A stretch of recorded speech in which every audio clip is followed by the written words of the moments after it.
Start recording. हाँ, so potential energy अगर आपको सिस्टम का लिखना है तो बहुत सिंपल है। आपको ऐसे सोचना है कि फर्स्ट चार्ज आप कोई लेकर आओ, सो लेट्स से Q1 में लेकर आया, ठीक है। तो Q1 को लाने के बाद हमें तो कोई एनर्जी नहीं लगाना पड़ रहा है, ठीक है। फिर एक दूसरा चार्ज आप Q2 लेकर आओगे, तो अब देखो Q1 के बाद जितने भी चार्जेस आएंगे सबको क्या इंटरेक्ट करना पड़ेगा।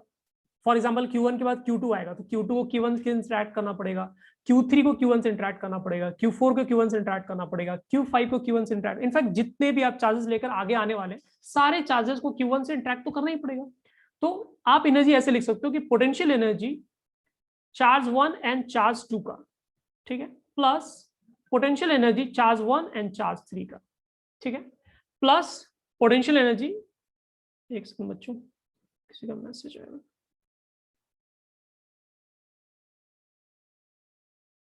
If someone is unable to join है ना, एक बार ट्राई कर लो, आई डोंट नो।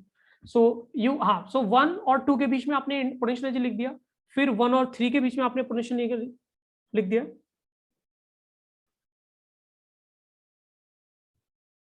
लिंक बच्चों ज्वाइन करने का सेम है ना?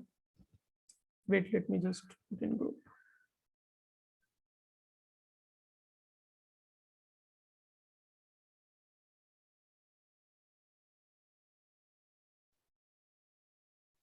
Okay fine.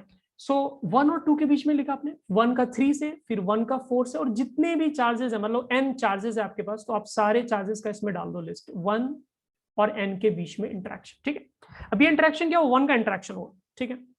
अब आपने 1 के बाद अगर 2 को लाया था तो 2 को किस किस के साथ इंटरेक्ट करना पड़ेगा, 3 थर्ड चार्ज जो आएगा उसको 2 से इंटरेक्ट करना पड़ेगा, 4 चार्ज जो आएगा उसको 2 से इंटरेक्ट करना पड़ेगा, 5 फिफ्थ चार्ज जो आएगा उसको भी 2 से इंटरेक्ट करना पड़ेगा। तो इसमें आपको प्लस करना पड़ेगा सेकंड यूनिट। सेकंड यूनिट में क्या है, आपको बेस किसको लेना है, 2 वाले को, तो 2 का 3 से इंटरेक्शन। देखो 2 का मैंने 1 से नहीं कंसिडर किया, क्यों, बिकॉज वो हो चुका है पहले। सो 2 का 3 से इंटरेक्शन, देन 2 का 4 से, ये सारे न्यू इंटरेक्शन है, these are different unique interaction, unique pairs हैं, पुराने वाले नहीं है। 2 का 5 से इंटरेक्शन, अनलेस से n चार्जेस हैं तो ऑब्वियसली आप 2 का n तक इंटरेक्शन लिखोगे, ठीक है। बट अगेन फर्स्ट चार्ज आ गया, सेकंड चार्ज आ गया, फिर थर्ड चार्ज आएगा, थर्ड के बाद जितने भी चार्जेस आएंगे उनको 3 से, थर्ड वाले चार्ज से इंटरेक्ट तो करना पड़ेगा। सो एक थर्ड यूनिट लिखोगे आप जिसमें 3 बेस रहेगा आपका, और आप लिखोगे 3 का थर्ड चार्ज का फोर्थ इंटरेक्शन, थर्ड चार्ज का fifth interaction, and so on so fourth. और इसी तरह आपको लिखना है थर्ड चार्ज का फिर nth चार्ज से इंटरेक्शन, ठीक है। इन शॉर्ट ये जो पैटर्न है, ये जो यूनिट्स है बड़े ब्रैकेट्स में, ये पैटर्न क्या होगा आपका, कंटिन्यू रहेगा, ठीक है। इसमें एक और पॉइंट आता है,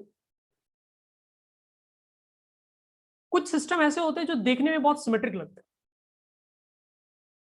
फॉर एग्जाम्पल जैसे मान लो आपके पास चार्ज का स्क्वायर कॉर्नर्स पे आपने चार्ज रखा, मान लो आपने चार्ज यहाँ पर रखा Q1, Q2, Q3, Q4, ठीक है, आपने सिमेट, या फिर आपके पास इक्विलेटरल ट्रायंगल है, या फिर हेक्सागन भी आप कंसिडर कर सकते हैं, ये भी, इसमें भी चार्जेस के आपके सिमेट्रिक का मतलब क्या है, हर एक चार्ज के आसपास जो चार्जेस का वेरिएशन है ना, वो क्या आपका सिमिलर है। So let's say Q1, Q2, Q3, Q4, Q5, Q6, ठीक है, ये आपके डिफरेंट चार्ट, ये सिमेट्रिक डिजाइन, ठीक है। ऊपर पहले केस में क्या था, रैंडम था, तो जो फर्स्ट एक्सप्रेशन है वो एकदम जनरल एक्सप्रेशन, ठीक है। लेकिन अभी जो मैंने लिखा ये क्या है, बहुत स्पेशल केस हो गया, हर जगह नहीं लगा पाएंगे आप, ठीक है। तो यहां पर क्या करना है आपको, सिंपली अगर आप टोटल पोटेंशियल एनर्जी निकाल रहे हैं, which is basically potential energy, और मैं भी इसको यू लिख देता, ठीक है। So potential energy of system अगर आप लिखना चाह रहे हैं,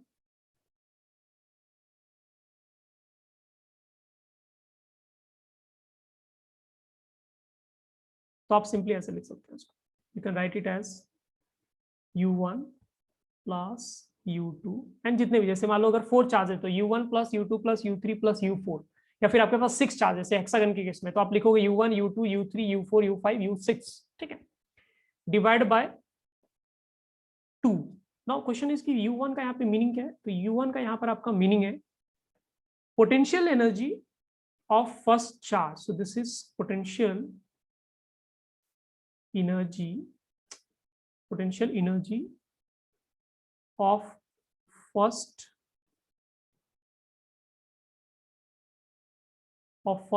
charge due to all other charges।